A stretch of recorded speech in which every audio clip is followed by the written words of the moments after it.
Patas na nagtaas ng presyo sa mga produktong petrolyo ang mga kumpanya ng langis ayon sa ilang senador. Pero paliwanag ng isang oil company, standard practice na raw ito. February 28 nang unang umatake ang Amerika at Israel sa Iran. Matapos lang ang 2 linggo, nagtaas na agad ng singil ang mga oil company. Ang tuloy ni Senator Loren Legarda, bakit ganun kung lumang stock ng petrolyo naman ang binibenta ng mga kumpanya? Wala pang pagtaas ng mga binili, pero tinataas at sinisingil na sa consumers. Hindi naman po tayo insurer ng risk ng mga pribadong kumpanya. I just feel it's unfair kasi binili naman yon sa regular na presyo. Hirit tuloy ng chairman ng transport group ng Manibela na si Marval Buena, dapat magbigay ng refund ang mga oil company sa mga tsuper. Overprice yung 2 hanggang 3 linggo na ibinenta sa aming fuel. I-refund nila yung 100 to 120% na itinaas dito kung inventaryo pa yung ibinebenta. Sa pagdinig ng Senado ay pinaliwanag ng Department of Energy na ang pagkataas ng presyo ng petrolyo mula sa old inventory ay replacement cost. Ibig sabihin, ikinarga na nila sa presyo ng imbak nilang petrolyo ang gastos sa replenishment o pagbili ng bagong supply. Ayon din sa oil company na Chevron, standard practice na raw ito para sa lahat ng commodities. We may imagine if we are the gold seller. We bought the gold last week at $100.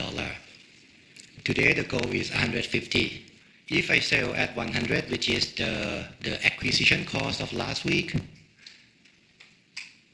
will I have the cash flow to buy the inventory in order to continue the business? I may not. Nang sitahin naman ng mga senador kung bakit hindi iniimbestigahan o binabantayan ang pagpipresyo ng oil companies, katwiran ng DOE, umiira ng Oil Deregulation Law o ang batas na nagbibigay sa mga kumpanya ng langis na sundin ang presyuhan ng global market. Kaya suwestyon ng ahensya, if we have very extraordinary circumstance, we may have to tweak the oil deregulations. We have computed na sobrang laki nga po ng diferensya ng pagbili sa week 1 to week 2. dagdag pa ng DOE, minomonitor naman nila ang presyo ng mga gasolinahan. Pero si Senator Dante Marcoleta nagalit dahil sa umunoy 3 bilyong pisong kinikita ng oil industry players kada araw dahil sa krisis. 3 billion per day ang kinikita nila amidst the sufferings of our people. Sabi mo kanina, you can use 8479 and the twin executive order. Kaya nga, sabi nyo, you can monitor.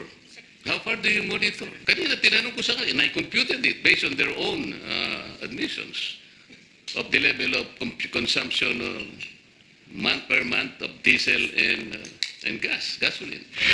Plano naman ng chairman ng Senate Protect Committee na si Senator Win Gatchalian na isulong ang pagpapataw ng windfall tax sa mga kumpanya ng petrolyo kung hindi sila magiging tapat sa pagkatakda ng presyo. Ito ay yung buwis na maaring ipataw ng gobyerno sa naging ekstraordinaryong kita ng kumpanya o individual dahil sa hindi inaasahang pangyayari. Na malaki ang kikitain dahil ang bilis ng taas eh.